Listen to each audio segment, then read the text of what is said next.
Hey guys, hi, how are you guys all doing? I am sitting here with Rabia, a person who was a student one time and now she works with us. And we've had some interesting conversations, and I thought maybe we can record some of them for you guys. Anyways, there's been those times where exams are cancelled, delayed, not delayed, you know, and the government is deciding to decide when to make an announcement about an announcement, and about cancellations, about not cancellations. So it's all a shit fest, and nobody knows what's going on. So yeah, and I can't imagine how uncertain it is for those who can't decide if they have to prepare an exam for Monday or not, or Tuesday or not. And so the anxiety levels are shooting through the roof for most of these kids. Anyways, hi Rabia. I'll Hello. stop talking. What's I up? think the only thing that can help the students at this point is knowing that this is a very shared experience and that we're all confused and nobody has any idea what's going on.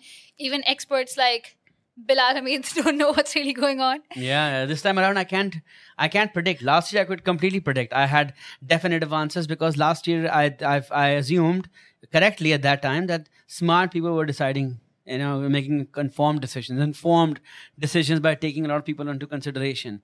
It doesn't seem to be the case this time around. It's just like whimsical decisions based on certain people's, I guess, ego or certain businesses' requirements. And it leaves students in a bit of a mess. I mean, students in other countries those that follow the EdXL or EQA board, they've been told exams are cancelled since February and March. So they've been working towards another system. These kids have been told that exams are going to happen, and the biggest problem has been, like, you ban open meeting, you ban restaurants, you ban wedding halls, Outdoor dining at this point. dining. And then when you see these pictures of the exam halls, they have 600 kids in an exam hall. Like, even if you got to take an exam, I mean, it doesn't take a rocket scientist to realize that if you could rent all the schools in the country and then have 20 kids or 10 kids a room, exams are possible. All they're doing is saving money by not having to hire enough invigilators. That's all they're doing. And this is ridiculous. This is absolutely a shit show. Sorry for the language. Pardon my French. We expected. We're not Yes. surprised. You shouldn't be. Okay. Anyways. But again, what is the advice that you have for kids right now, considering you can't really give them any academic advice because nobody knows what's going on, nobody knows what's going to happen? What should they do? Should they prepare? Should they sit around waiting for the decision to be made? Should they prioritize their mental health with everything that's going on? What do you think we should focus on at this point? I think what kids need to realize, and students and everybody else also, is that what you should worry about is what's in your control. And this holds true for most things in life that worry you. If things are not in your control, you should not worry about them. If you believe in Allah and or in any other God that you believe, I mean, you can just leave it up to them. That's And good just advice. control it's in your. So basically, the idea is this: like, I know it's a lot of uncertainty out there. I have to tell my kids, focus on just what you can control. What you can control is when you get up, when you sleep, how much you study, regardless of exams, what you study, and all of that. Take care of that, and then whatever happens, happens. The worrying about it is just going to add more and more, like, unnecessary waste of time. I honestly feel people don't realize that how much time worrying takes up. And you should, I mean, it's hard to do and easier to say, but focusing on what you can control is, I've always found, is the answer to everything in life. Like, literally. Like, I also was uncertain one day. The day the announcement came, I was like, what do I teach today? I had classes. The kids didn't know what to do. I also didn't teach that day. And I was like, wait a minute. It'll be uncertainty till the day there's no uncertainty.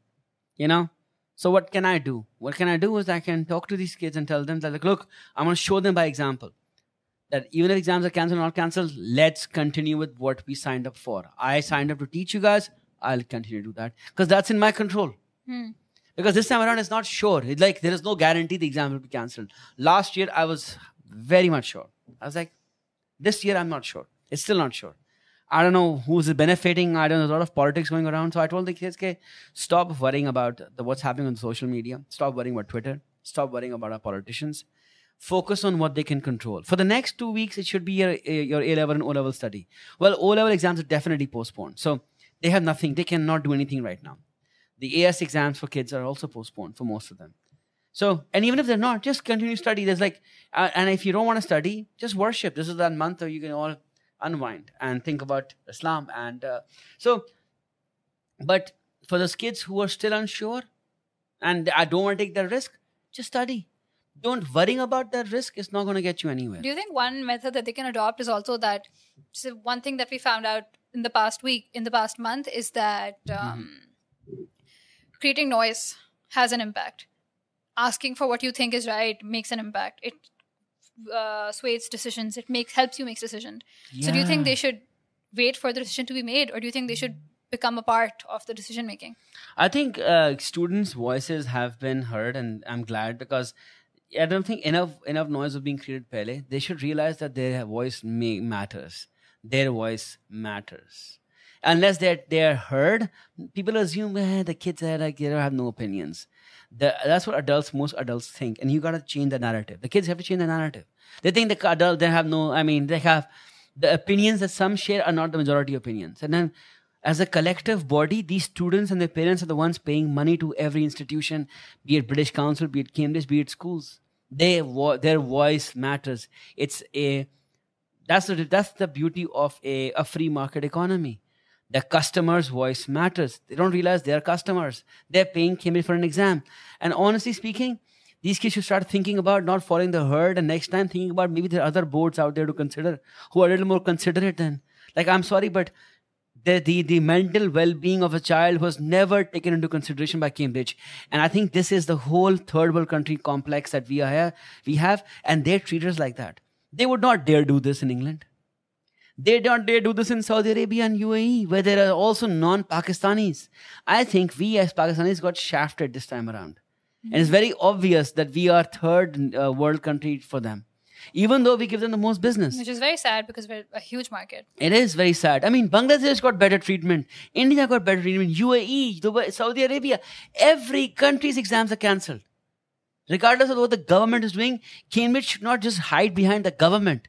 I mean, I look at this and I'm like thinking, there's a hall of 400 kids.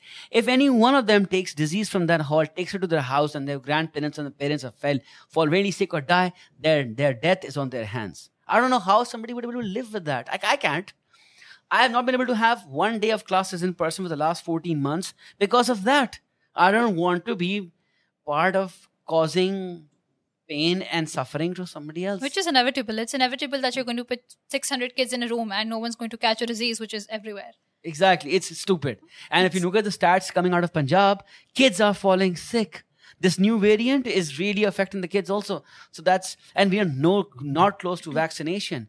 We've not opened it up for people yet completely. So it's slowly opening up. So it is ridiculous. It's completely ridiculous. I'm sorry, but there are three things that worry me here. We've been treated as completely lowest of the lowest citizens by Cambridge as a board, even though EdXL has cancelled exams in Pakistan. Cambridge, our biggest market. We are one of the biggest markets. I don't know what they were thinking. I mean, they just, I think, left it all to British Council, and British Council just messed up big time. Like, who would in the right mind would put 400, 500, 600 people in a hall, air-conditioned hall? It's not even this well-ventilated. I think KGS did it outdoors, but most schools and most wedding halls were air-conditioned. And obviously, so what sense does it make to cancel weddings and then use the same wedding halls for something else? I know. And the funny thing is, so ironic. Airlines have been grounded. They've had to have only occupancy of 100, less than that also in a plane. Their air gets filtered through massive filtration process, which none of these venues are doing. We don't even have filtration for air. Also, what's funny is that the only thing that's open anymore is essential services, pharmacies and such. Are they comparing the necessity of giving an exam at this point to the necessity of getting medicine? Yeah, see, that's another thing. My whole you could say, reason for work has been exam-based. I've always been teaching kids to give exams. And I'm sitting here saying that they had to have a better system. I mean, come on. They had to. They didn't do enough. They didn't know enough. Because even if it's exam-based, couldn't the exam-based be like GRE and GMAT, which is online? Mm-hmm. Aren't like kids across the year, students across the year give those exams online? TOEFL is given online. I mean, if I'm Cambridge and I'm thinking, this pandemic is not going anywhere, what alternate methods have I created for online examinations? You could have done that also. You didn't. For those who could want to opt for online examinations, they could have. They could have. Forget online examinations. Think about variants. Right now, we know that Cambridge is capable of making variants. They make variants for different regions, and they make variants for even labs. So for science labs. So that means that one paper can have multiple copies, multiple versions.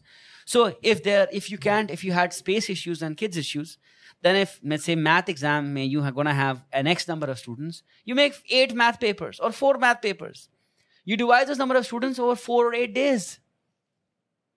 And what's funny is that it takes you 5 minutes to come up with these solutions. Yeah. Those are experts who are sitting They there might have to to do make extra these calls. work. No, they might have to do extra work to come up with wet papers. So creating more papers is difficult, but they had the whole year to plan for it.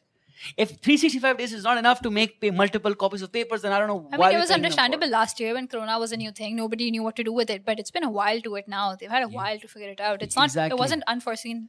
Absolutely, it wasn't unforeseen. Their own country, England, has been shut down 3 times. I mean, and they are not an education body; they're an examination body. So assessment is all they do. They just have to make more of them. Like, ridiculous. It's unfair. It's completely ridiculous that they could not make multiple exams. And if they were worried about people having an unfair advantage about what came in exams, because the second batch would know the first batch, you release a specimen paper for this whole year. But why shouldn't these kids who've gone through so much this year get an unfair advantage? They definitely No, I meant should. it was like the first batch that gives it. Like, if they make 8 papers, the first set of kids who give the exam will not know exactly, but the second set will know what the first set kind of got. So the next paper will be similar to that. You know, that's how variants work. But I'm saying that they can also have a sample variant, because this is the variant. That's how our exams are going to look like this year. It's close enough, because you know what they did? They let you opt out of components instead of just saying, you know what, we'll give you a combined exam. It'll be a little different this year than all the other years. We'll give you an exam. We'll space it over 2 months. I mean, they had all the time in the world. It just required more money. They would have made less money. That's all. And they don't want to do that. But that is a business. But there's a business. The problem is our government doesn't give a shit. They don't give a shit. So as consumers, we should tell the businesses that we will not put up with this. We want our alternatives. We should look for alternatives. We should definitely. But I think what this ties back to in my mind is the whole concept of conformity in students, being that if they're being so inconvenient to us, why are we so hell-bent on giving the exams this year? Just don't give your exams, waste a year. That's fine. Yeah, but the thing is that wasting the year, there's not enough healthy conversation about gap years. Yeah. That's another problem. Like, I mean, you're going to go and sit in that exam room and you're going to risk your life because the alternative is wasting a year. And you're not wasting a year. You're not wasting a year in the first place. I don't know where this come off. If you cannot graduate, like, if you really consider about wasting a year, why would you even give A-levels? Really, like, what's the worst possible alternative to not giving your exams this year? You're going to be 1 year behind your friends? Yeah. So be it. And the point is that parents will think the kids will waste their time. I think parents are also not spending enough time to figure out what alternative learning can the kids take in part of. There's so much happening online. There are gap year academies that help you figure out what kind of projects you want to involve with. You can take up 5-hour work. Kids can learn a skill and work online. There's all of this here. Nobody, and these kids need to take up ownership. They can't just talk about it. They have to do it. They have to have done something extra for their parents to believe in them. And that will also put an impact on Cambridge when they realize that kids are not giving their exams this year because they're like, we don't need to. They'll change their methods. They'll realize that they need to better themselves. Yeah. So I think that there's a very, very good time for another player in the market to come and disrupt them.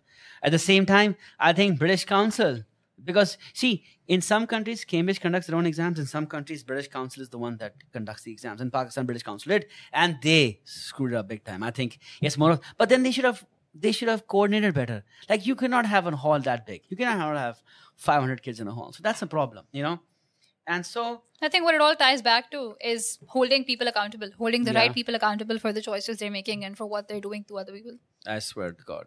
But you know what? Accountability is a problem in this country. But anyway, so coming back to the individuals. So what can the individual do? So I'm telling these kids, and I'm telling everybody right now, embrace the uncertainty.